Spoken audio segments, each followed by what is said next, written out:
The Lounge, proudly brought to you by Johnny Walker. Keep walking. Good evening. Welcome to The Lounge. My name is Sakyi-Addo. The Lounge is broadcast from the Equator Bar at La Palm Royal Beach Hotel in Accra, and it's brought to you by Johnny Walker. Keep walking. Until a few weeks ago, very few Ghanaians had heard of Samir Bastie, except, of course, for the true worshippers of the sport. That is the sport of boxing at its shrines at Bukom, the Mecca of Ghanaian boxing. But everything changed after Bastie whupped Braimah Kamoko, aka Bukom Banku, the tyrant of the ring and the neighborhood, and former national super heavyweight champion. I'm actually surprised that none of the headlines read, Bastie eats Banku. Bastie is now a household name. There's talk of a rematch and even a resurgence of the sport, especially with the new boxing arena at Bukom, where else, combined with social media and cable television. However, there are others who feel that boxing is inhumane and doesn't belong to the 21st century, that a sport whose purpose is to cause a man or woman, because they are female boxers these days, as much physical damage as possible from the waistline up is cruel, bastily, and doesn't count as a sport. Yet people find it a beauty to pay for and to watch. So does the bruising beauty of boxing have a future? Samir to Boxer Shorts. My guests tonight for drinks are Bastie himself, Samir Bastie himself, and Moses Fo Amwening, who is a boxing analyst, enthusiast, administrator, and at the bottom of that food chain is he's a lawyer sometimes.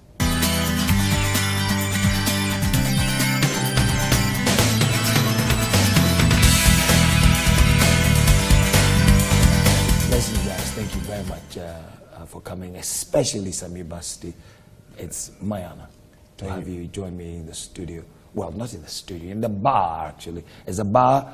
There are people around here. Samir Bastie's friends are here. Moses' family is here. Bastie's coach is here as well. The drinks are half price and the finger foods are free. What are you drinking, by the way? Would you like a punch, Bastie? Yeah, I'll take a punch. You'd like a punch? Yeah. Exactly. Right. I'm already served, Kweku Sakyi-Addo is a great broadcaster. Thanks for the fact that you're always around to keep the standards going. You always keep me by the radio on Friday evenings. Thank you so much. There's a lot of mediocrity around these days, Kweku. Thank you for the patronage. It's good to know that standards are being kept very high. Good to know there are people like you out there who wade through the forest of frequencies and stations and locate this one. So, Samir, congratulations. Thank you. You did it. Did you surprise yourself? I know Bukom Banku is a good boxer, and me and my coach for us, we work hard, we train hard, so I know that no matter what, I'll win. But I mean, the results come out really good, and so I'm very surprised that I thank my coach that he really worked me hard to win this fight easy. And you know Bukom Banku outside of the ring. I mean, you don't live too far away from each other, so you've known him for a while, right? Yeah. You've known him for many years. Yeah, I know him for a while. Have you ever fought with him in the street before? Because sometimes he causes a bit of trouble in the street. No. I never fought with him. But is he your friend?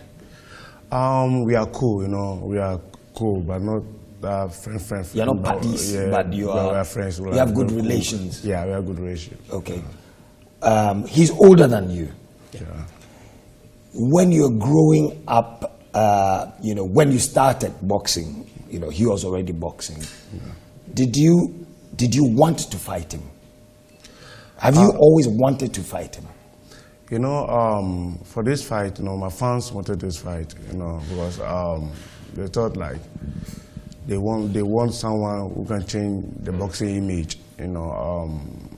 Bukom Banku is a good fighter and everything, like people like him and everything, but you know, there's outside the ring there's one or two stuff he is doing and people doesn't like it, you know. So they want somebody to shut him up, you know, to change the boxing image, shows that boxing is for gentlemen. You know, if a fighter doesn't mean that you can beat anyone, you know. So, and my fans call me out. They say, we know that you are the only guy who can beat Bukom, you know. And I said, okay, I'll do for you guys, you know. And thank you for accepting the fight, because Ghanaians doesn't know me much like that. But after this fight now, they know that they have someone called Samir who can bring a weight title in future, maybe by the grace of God, maybe next year. But actually, you've been around for a while. You were at the Olympic Games. You actually won the first round, and went to the second round, but lost. So you were actually the captain of the team. Yeah. So sorry, the Black Bombers. Yeah, the Black Bombers. So you're not entirely a stranger in the ring as such, except that you disappeared for some time. Yeah. Tell us about your journey. After Olympics. After the Olympic Games. Yeah. Yes. I get a direct contract in US. You know, I get a manager named Cameron Duncan. You know, like took me in US to attend my pro debut in US. So I was fighting in US. So that's the reason why Ghanaians doesn't know me. You know, and you know, I have a little bit of difficulties when I was in US, you know, so I decided to, you know, just come back home and correct all my mistakes, come back to my coach, my best trainer who have brought me since I was young, and you know, all the great fighters, you know, they always be in Ghana and go and fight and bring the title to Ghana. So I decided like, hey, this is my hometown, I have to come and fight, so they know. They say, Ghanaian out there, so if I'm going to fight, they will support me with prayers, they support me with everything they can, so I'll get wherever I want to get.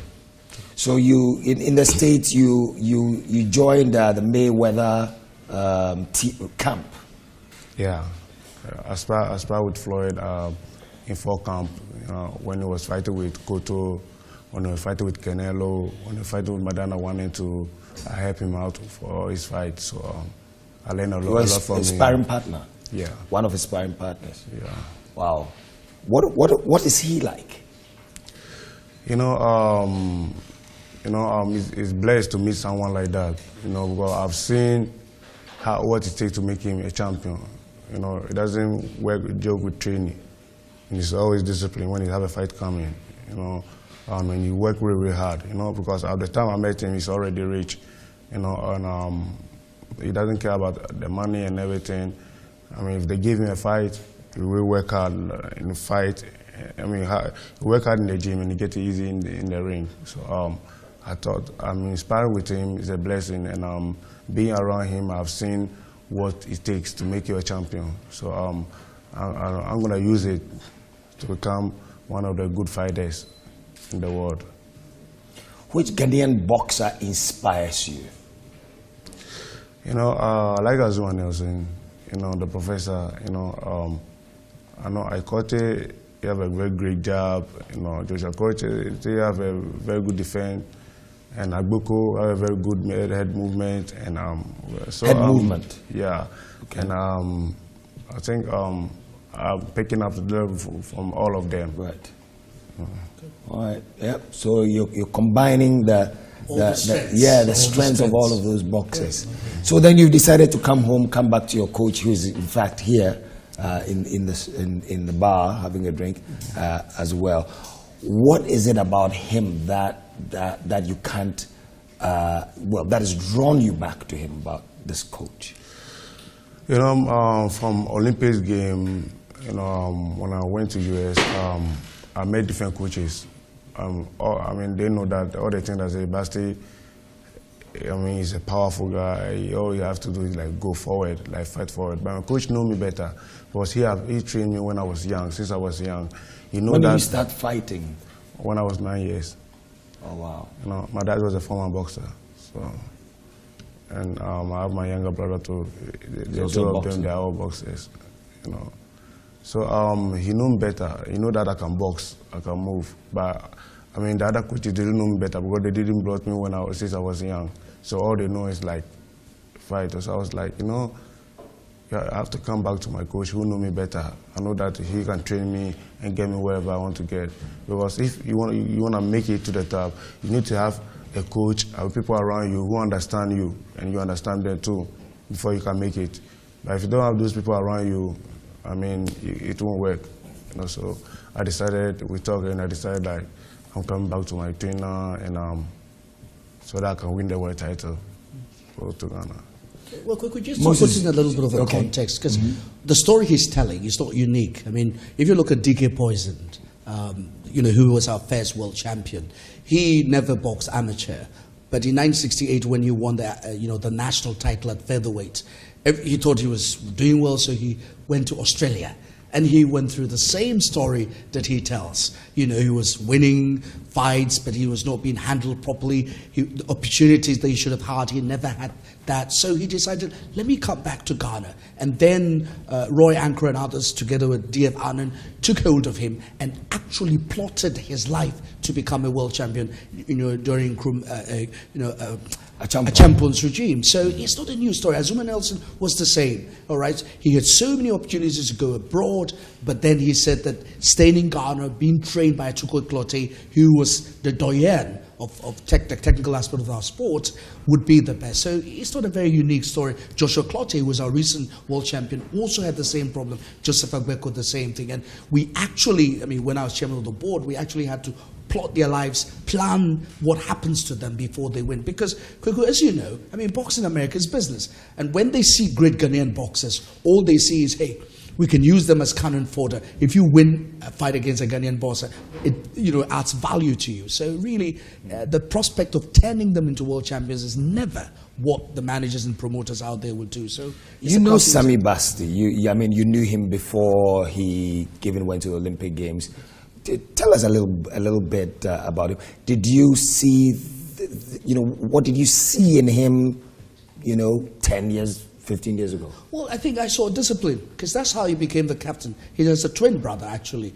And, you're a twin? Yeah, but he's my younger brother. He's a younger brother. We look like twins, though. Oh, okay. They look very much alike. I thought that they were just... The thing is, the professional sport, if you want to know a great professional boxer, check his amateur performance.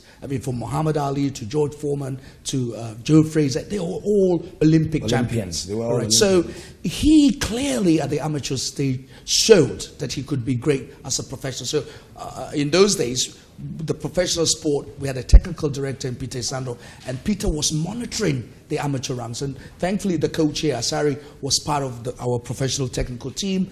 We did a lot of work at that stage. So he certainly came under our radar. And being the captain of the national team meant once he finished the Olympic cycle, that is All African Games, Commonwealth Games, and as captain of the Olympic Games in 2008, naturally, his progression was to turn professional. So we knew that he was capable of achieving great things for Ghana. What worried me was that there's a bit of a lacuna, and he's explained that, about 4 years that have gone past when he should have been climbing higher. Thankfully, do you he's back. feel that you wasted those years?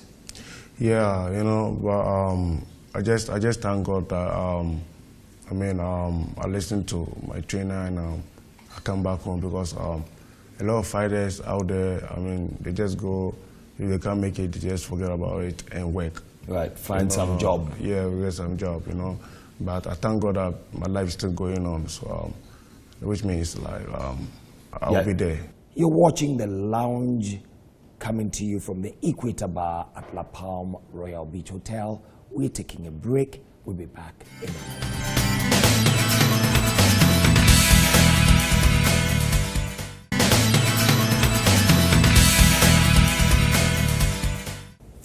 This is The Lounge. Welcome back.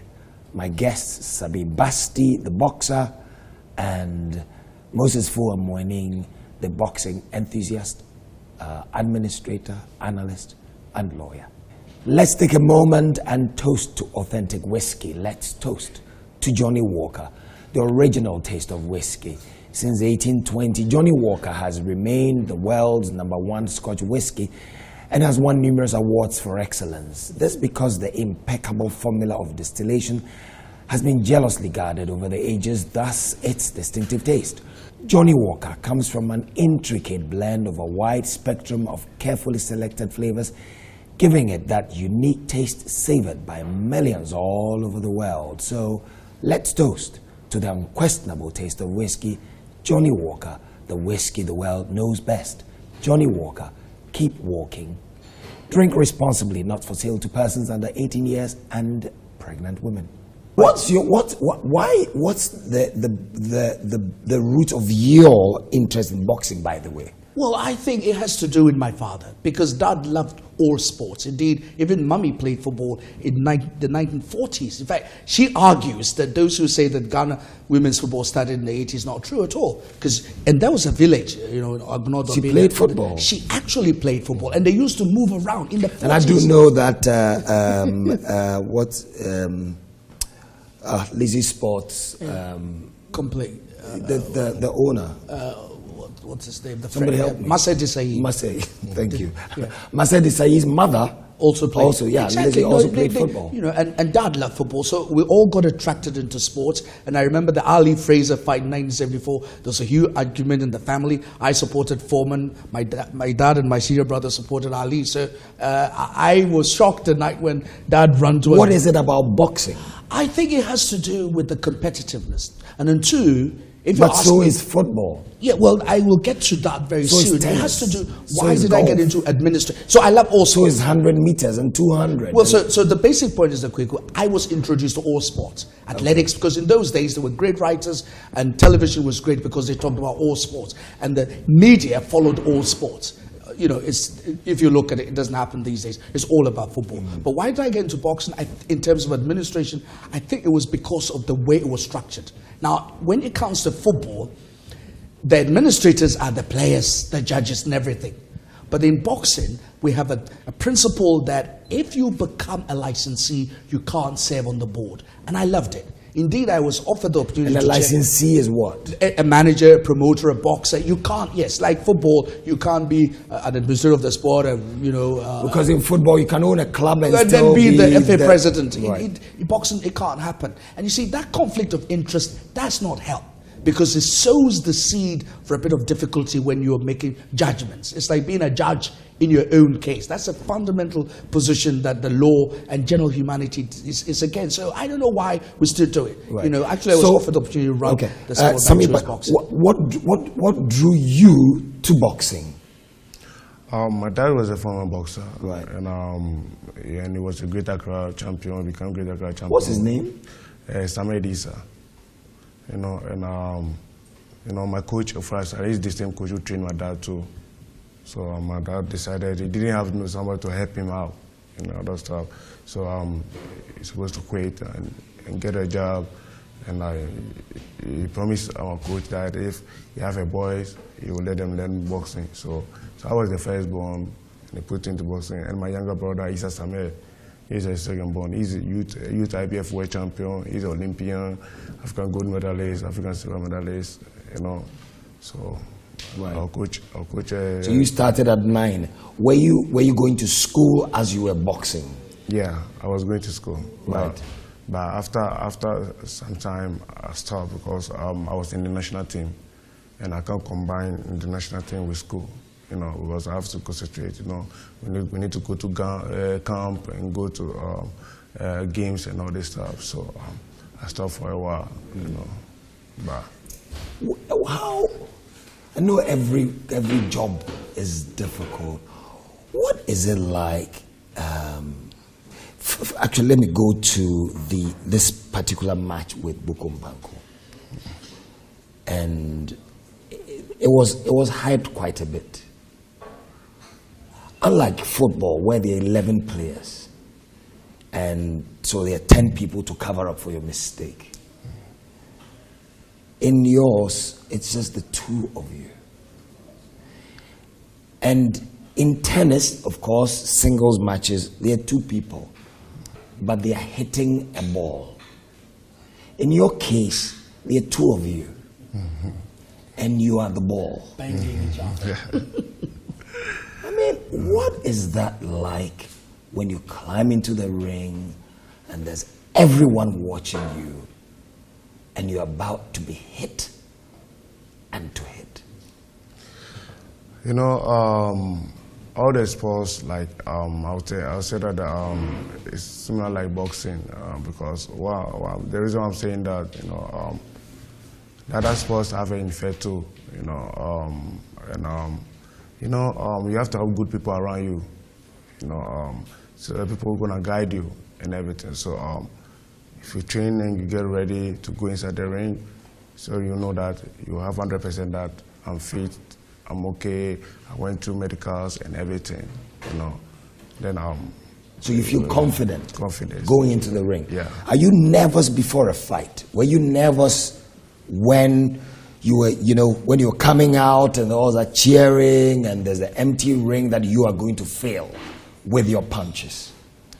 You know, every fighter have a little bit shake, you know, if you have a fight coming. But if you prepare real good and you have good people around you, I think you're not supposed to be scared, you know, because you are ready to go. But you have a little bit shake, though. You feel a little bit something small, yeah. Right. I suppose that's natural, right? Yeah, that's natural. And a bit of fear is good because then, you know, your adrenaline, you know, your blood starts to boil. Yeah. And that enables you to fight, isn't it? Yeah. Were you at any point afraid of Bukom Banku? You know, Bukom Banku, he's a big guy. You know, yeah, Bukom Banku is a good boxer, no doubt. You know, if you can see the fight, he fought.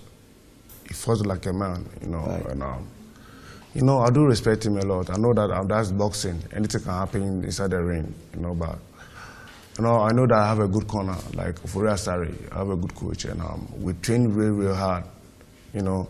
And I believe in training. You know, if you work hard in the gym, you get easy in the ring.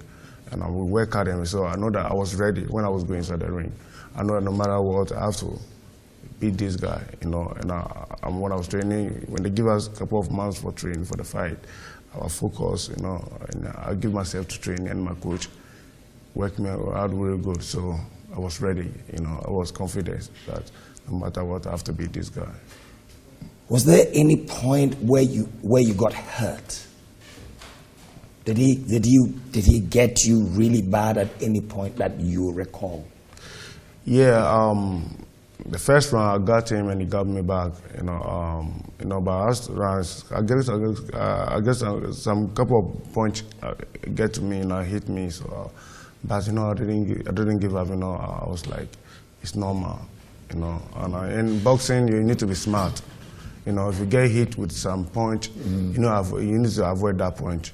You know, you need to be very, very smart. You know, and you know, I mean, hit me some point. Even after the fight, I guess I'm a little bit black eye. You know, and yeah. I'm actually surprised to see you've got a nice smooth face. I mean, not a spot.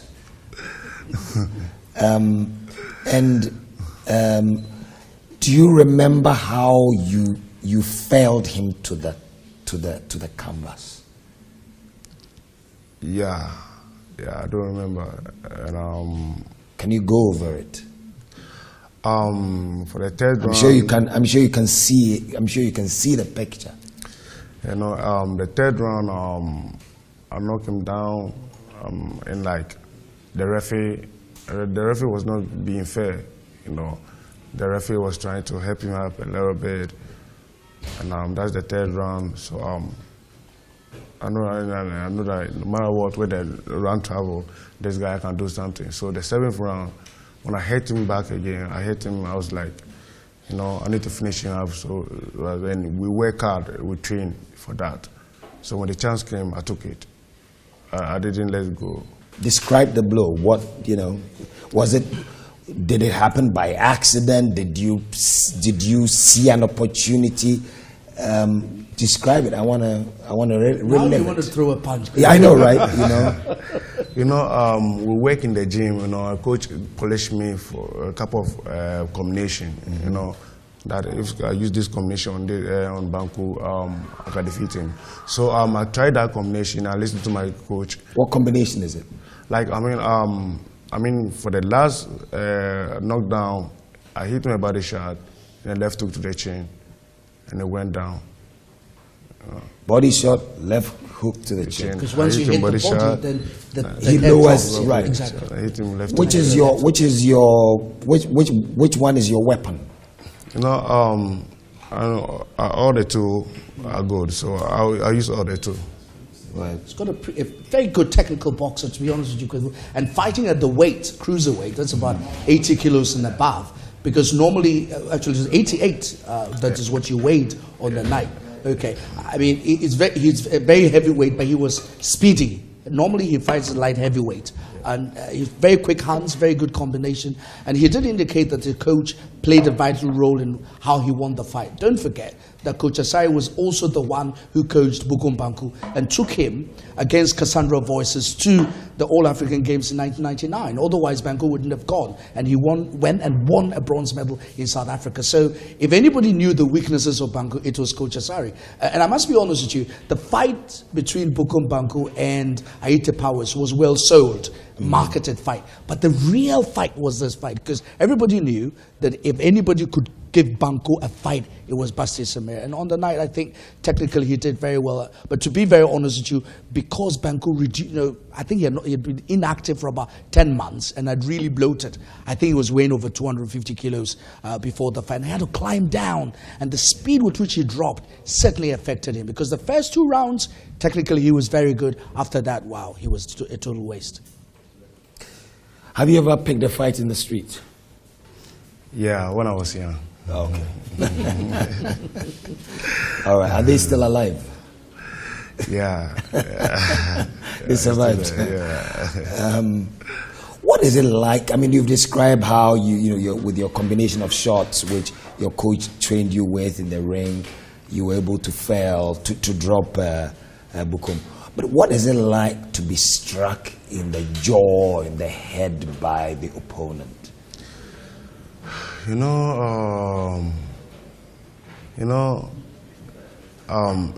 It's not that easy though, but you need to work towards that, a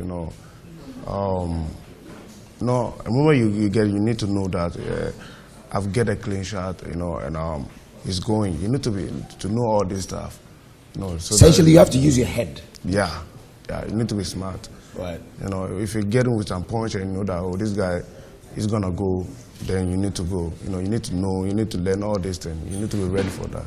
What do they say to you, during the break, the intervals? In that corner, we always see, the coaches and the people in your corner saying stuff to you. What does the coach say? What is it they say to you? I'm the fighter, I'm in the ring, I'm fighting, so I don't see my mistakes. So the moment I get a chance to go to a corner, I listen to my coach. Maybe you're gonna be like, hey, use the jab more, or hey, raise up your hand. You are bending down too much, So I'll correct my mistake right there before the bell, the referee will be like box. Yeah, and sometimes I think for us watching, sometimes it feels like, especially like the later rounds, the 8th, 9th. It feels like the interval is too short, and actually maybe you want to take a nap. Well, but that's when a good coach matters quickly, because if the coach has a good contact with his boxer and the relationship is long lasting, he will know how to wake him up. You don't need to shout with few words, and he will do what he has to do. Right. Because in those moments, as you're saying, the man is so tired that if you don't punch the correct, press the correct buttons, then you're just wasting your time. Absolutely. He can't even hear you at all. Right. So when you're fighting and your corner is talking to you, yelling at you, do you hear? Yeah, that's one thing. As a good fighter, you have to always listen to your corner. Even as you're fighting? Even you're fighting.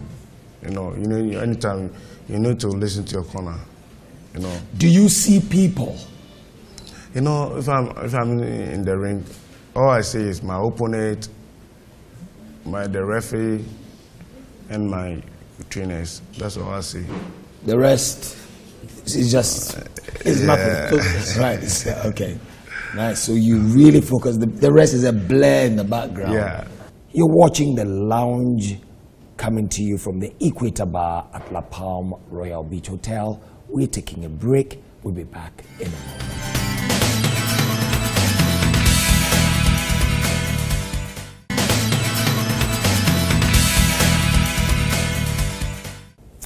This is The Lounge. Welcome back. My guests, Samir Bastie, the boxer, and Moses Fuamwening, the boxing enthusiast, administrator, analyst, and lawyer. Let's take a moment and toast to authentic whiskey. Let's toast to Johnny Walker, the original taste of whiskey. Since 1820, Johnny Walker has remained the world's #1 Scotch whiskey and has won numerous awards for excellence. This because the impeccable formula of distillation has been jealously guarded over the ages, thus its distinctive taste. Johnny Walker comes from an intricate blend of a wide spectrum of carefully selected flavors, giving it that unique taste savored by millions all over the world. So let's toast to the unquestionable taste of whiskey, Johnny Walker, the whiskey the world knows best. Johnny Walker, keep walking. Drink responsibly, not for sale to persons under 18 years and pregnant women. So let me switch to the future of boxing. Do you think that, Moses, does boxing have a future as a sport? People are, in the 21st century, people get very finicky about things and rights and humanity and, the kinds of things that we used to do when we were younger. You get whipped in class, you climb a tree, you fall down, it's okay.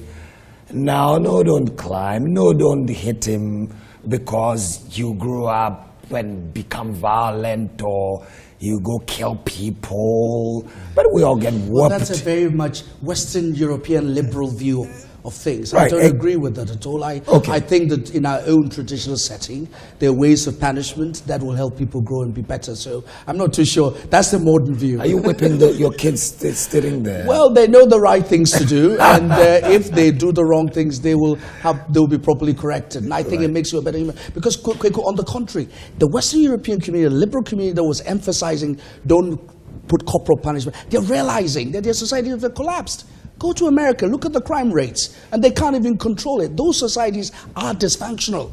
Because look at the crime rate in America, and yes, still gun control is still a problem. So I wouldn't say that should be the standard. That's an argument between you and I for another occasion. So you think boxing has a future and those that are oversensitive will lose the argument? Well, the thing is, it's always been a medical argument. And it's not now. It's been the 50s and the 40s. Because you have an 8-ounce glove or a 10-ounce glove hitting the head. And the cortex, the brain will shake in it. And most doctors will say, that's very dangerous. But the truth of the matter is that there are lots of sports that are dangerous. Look, you're racing a car at 250 kilometers an hour. That's a killing machine. So if we wearing crash helmets. No, before they're strapped. No, but when boxing, it crashes, Edmund Senna got killed. Sure. And people get killed always. Indeed, because boxing has been under the cosh because of its so-called safety standards, our standards are far safer. The fights have been reduced to 12 rounds. It used to be 20 rounds. They've been brought down to 12. Yes, 20. Then it came to 15. It's come to 12. And before they fight, you wouldn't believe the sort of medical standards they've got to go through. Cardiology, the physical, and then the training. You were talking about how they feel when they get hit. It's because of the training. And if you don't meet the training standards, you will not be allowed to fight. Indeed, we have medical records. You should be fit enough to be hit by a truck and get up and carry on. Exactly. No, in fact, the medical records of the boxers are kept regularly. Unlike most sports. Look, go and talk to the Ghana Football Association or the FIFA, whether they have records of their medical records of their footballers. But boxing, you must have your medical records. So the point is, we've been under the cosh People have complained about the danger of the sport, but the corrections have been made. Indeed, when Bukom Banku was hit, and the blood was splutting, everybody said, but you should have stopped the fight. But the referee, as you could see, called in the doctor, which is part of the medical standards, and actually the doctor could have stopped the fight. In boxing, the doctors are allowed to advise that the fight be stopped by showing a red card to ring official. Of course, the decision will be ultimately communicated by the referee in the center, but the doctor, because of the medical standards you're complaining about, is now allowed to stop the fight. Compare that to football. At the World Cup in 2014, when I was anchoring the program on GTV, 3 or 4 occasions, head injuries, the boot to the head or head clash, and the players leave the field and they want to come back. In boxing, it will never happen. That's very dangerous. So I'm saying that because people have complained about the medical standards, the right steps have been taken. Indeed, when it comes to women's boxing, that's why I've always been agitating about that, because a woman can get pregnant. He probably wouldn't even know. If in a third world developing environment like we do have, how many women do pregnancy tests on a regular basis? So they do have these tests before they box, but I'm saying that because of the womb, I would say be careful about introducing boxing to women. They've passed the stage, but the medical standards are higher. So from the medical point of view, I think boxing has answered the question. Still, it's a very dangerous sport, but I think that the fatalities are less. But you're not very keen on women's boxing? No, I'm not, to be honest with you. If you ask me, that's why in Ghana, it's very much on the low side, because the medical standards have to be very high in order to be able to meet the conditions for a woman to fight, because of the physiological nature of women. You've got to because the punches are going to, as you notice, a lot to the solar plexus, to the womb, to the stomach. Chest. Exactly. All sorts of things can happen, and that's not too good. I think boxing is too dangerous. It's a full contact, What about helmets? Well, the amateurs wear the headgear. Yes, amateurs, professionals. They wear the headgear. But the professionals, well, it is, the assumption is, being a professional, you've gone through the sort of training that enables you to be able to fight. And because of that, the hand wrap is done in such a way that it reduces the impact. And even the gloves, the designing of the gloves have been done so well that you will not feel the, look, Kweku, in the 18th century before the Broughton rules, this was brutal. They will fight till you fall and die. In the 19th, 20th century, at the beginning, was also not that, because the gloves were very tight. That's when, you had the Galveston Giant and all of those boxers fighting. But now, the gloves are far, far safer. And the referees are instructed medically to intervene any time that a boxer, at least they will err on the side of caution. They will stop the fight when they think that it's getting too dangerous. Do you agree that, would you like your children to fight? To become boxers? If you want to fight boxing, I will support him. But if not, I will force him to boxing. And boxing is I know that people say that boxing is a dangerous game, but if you learn it well, you do it well, and you have good people around you, like I always say, you'll be okay, because you need to go through all the medicals, MRI and all these things to make sure that you can fight. Some people, they are not strong. Maybe they have a family problem. Some people, their eyes are not good from their family. So when he fight, they hit him a little bit, his eyes gonna get blind. Because, like for example, Azuma Nelson fought a lot and he's still okay. Floyd Mayweather fought a lot, he's still okay. Pacquiao fought a lot, he's still okay. Sugar Ray, all of them. But the good thing is that all the names he's mentioned will, conform to what boxing would say is the noble art of self-defense. Yeah. Actually, it's the art of hitting and not being hit. So the emphasis is on the science of the sport. It's not so much go slash bang. No, you've got to have the capacity to evade a punch. And Mayweather is a classic example. Or Muhammad Ali, the Ali Shuffle, the rope-a-dope, the famous one. All were defensive tactics. So classically, a very good boxer fighter will always be taught how to defend himself. Joshua Clottey, he mentioned. Joshua, historically, is one of the greatest defensive boxers that the world has ever produced. So it's not all about hitting, but also making sure that you don't get hit. So if you're well trained, then obviously you will be able to avoid the dangerous punches. I've got here some messages. Ni Ayin Kolebu says, great topic and interesting listening to your guests. Bastie certainly made us proud. Sandra in Legon says, Lawyer Moses is always articulate and very well informed. Good evening to Bastie. I hope Banku is listening. And Kofi in Obuasi, Nana Kofi that is sent this from Obuasi, says, good evening, Kweku, and kudos to your team. You always make our Friday evening special. Thanks, Nana Kofi in Obuasi, for making our Friday evening special. Albert is listening in Dansuma and says, I think the corporate world must pay attention to the sport and invest in training equipment, gyms, and promotion. And Al Hassan sent this from Nima, says, Bastie brought a breath of fresh air after beating Banku. Well, you mean after you remove the B, okay? Bastie brought a breath of fresh air after eating Banku, but he must work harder and make Ghana proud. So, yeah, those are messages for you, Bastie, from your fans all around. For you as a boxer, you are the one that takes the hits from the fists of the likes of Bukom Banku. Would you like to wear a helmet? Like you did when you were an amateur? You know, helmet is always good, you know. We call it a headgear. Headgear. Right. Okay, headgear. Headgear Shows I'm an good. amateur. Headgear is always good, you know, and I think everybody would love to wear it, you know, but the rules, once you're a professional fighter, you have to stop. Right, even right now, amateur, they stop wearing it. Yeah. I think they've gone back to it. Yeah. Because they realized that the complaints were getting. Yeah, and right now the girls, the amateur girls, they are the one they are using the headgear, you know. I mean, but you train, so you'll be ready for those punches and everything. So, if you are in good condition, I mean. So what difference did you see when you made the transition from amateur to professional? Because as an amateur, you were wearing the headgear, and then you made the switch. What difference did you find? You know, amateur is just 4 rounds, and it is very, very intensive. You know, you need to go hard because just 4 rounds, it is about 2 minutes. So I remember your opponent touch you, you need to get your points back. Right, because you don't have too much time. You know, but professional, you need to take your time. That's the difference. And pace yourself. Pace yourself, you know. Even if you get hit, you can even take your time and get him back. You know, so that's the difference. But I think amateur is not easy too, because professional is one night, it's a 12 rounds fight, but it's one night.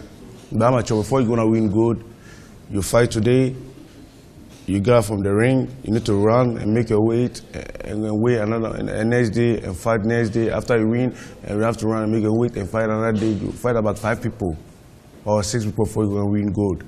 In a matter of days. Yeah, you know, like a week. Yeah. You know, so it's all difficult. It's also difficult. Yeah. Also difficult. So, who's the boxer that you enjoy watching historically? Who's the boxer that you enjoy watching the most? You know, I like Floyd because his defense and make sure that he took punches from all angles and he hit Tiger. But when the best boxer I love to watch is Sugar Shane mostly. Sugar Shane, mostly. Yeah. Because. Because I'm an aggressive fighter. He is an aggressive fighter. I learned to start from him, you know. And I'm here, you know, he's a very good fighter. You know, and you know the time you are hurt and the time you are not hurt, you know. So he's very, very good. He's an entertaining fighter, you know. He go for a fight, he's fighting, you know, and he beat. He make a history. So you know. I like Sugar, and by Floyd, I like his defense and everything, and his discipline and everything. But I like watching Sugar, you know, because of my style. Who do you think is the best boxer in history? I think Floyd Mayweather. Really? Yeah, because the reason why I'm saying that Floyd fought a lot of championship fight, you know, and he fought everybody that people want him to fight, and he's very good defense, you know, and he work hard, you know, and become rich, you know. Boxing sometimes, you know, Floyd come from nothing, you know. And if, like, for example, you come from nothing and you become rich, sometimes you be like, I already get the money that I want, I have to forget about boxing. By him, he always forgets, like, I want to make a mark. I want to make a history. You know? And that's why I always consider him, like, the best fighter. So for you, he's a better fighter, he's a better boxer, professional, than Muhammad Ali? You know, Muhammad Ali, what make Muhammad Ali is that after the ring too, is very, like, you know, not just inside the ring. Right. Outside the ring, you know, people know, and he's very, you know, He was a civil rights activist. You know, that makes Muhammad Ali different. But if you are talking about boxing, defense, and everything, it's Floyd Mayweather. But I think that's because he's a younger person.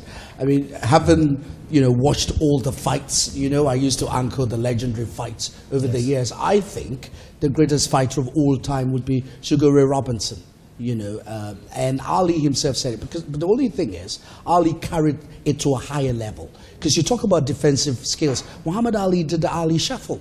You know, the movement with his legs alone and his speed at that weight, okay, is what made Muhammad Ali unique. And, you know, you talk about he fighting everybody. Muhammad Ali fought Sonny Liston at 820, you know, and he was Olympic champion as well. He fought all the big guys, Joe Frazier, Ken Norton, all the big guys, you know, so he didn't shy away from anybody else. And Ali and Frazier fight was the first $1 million fight. So you talk about the money man, but the person who brought the money into the sport was Muhammad Ali. And television, even the television, you know, American television will always follow where they can make money, and in terms of the gambling aspect of it. But he does make an important point, though.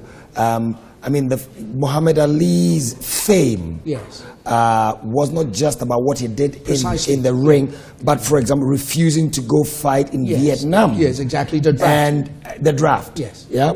Yeah. And basically losing his title, but losing the license to fight. But could that also go to his ability? Because of what he did, he didn't fight for 3 years. You can imagine what he would have gained in that 3 years. So it shows the man's commitment and conviction that if I believe in what I want to do and I'm prepared to sacrifice. Mind you, when he came back, he came and lost to Joe Frazier in that fight of the century. Came back again and won it. So even whatever he did outside the ring influenced what was going on in the ring. You know, Mayweather, there's a bit of negativity about him, about sometimes his style and all of that, bad boy nature and all that. He's even been to prison. Ali never did that. So Ali, clean squeaky, he had a little bit of problems with his own wife, but even the women that he left loved Muhammad Ali. So this was a boxer, you're right, he was transcended the sport, but everything he did influenced the sport. Okay, so I'm saying that if you were weighing in terms of his performance in the ring and outside and the marketing aspect. I guess you and Bastie are going to disagree over that, and you can settle it in the ring. We see who wins. Great. No, you know he's going to knock him out. But what is the best fight you've ever watched, Samir? You know, Ike Bazooka Corte and Oscar De La Hoya was a great fight. You know, and Manny Pacquiao and Marquez. It was a very great fight too. You know, yeah. And, Moses?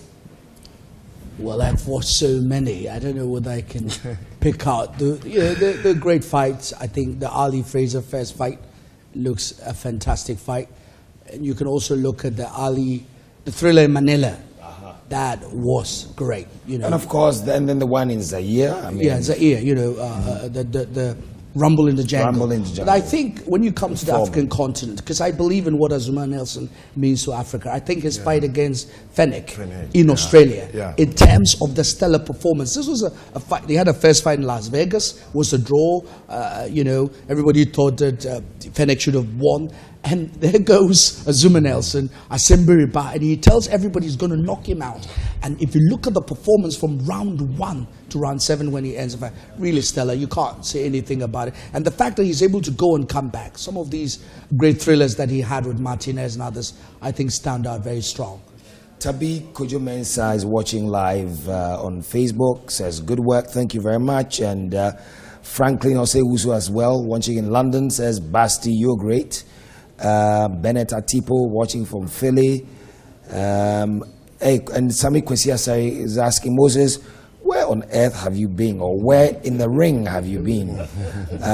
John Coomson, do we have corporate sponsorship as we do have in football? If not, why, and what can be done about it? I love boxing, he says, much more than football anyway, and my mom loves boxing as well. That's from John Coomson. Sponsorships? Well, you see, I don't know whether you remember, but in 2003-2004, we managed to put together the Mortin Boxing League, which is showing live on Metro TV. It was the first organized boxing league in the world over. All right, and everybody was shocked how we managed to do it, but it's the packaging, quickly. It's all about the packaging, because boxing can sell, but if you don't package it well and strip it of all the nonsense in terms of rules and regulations and the discipline, then you're going to have a problem. But boxing, do you think going forward in the coming years, boxing will compete well with football and other sports? I was giving you the example of camera.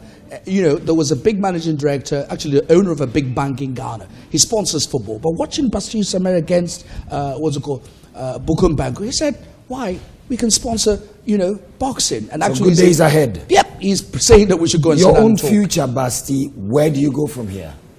Right now, I know that this is just the beginning, and I thank God that Bukom Banku accept the fight. Like, people that know me in Ghana now, they got to know me.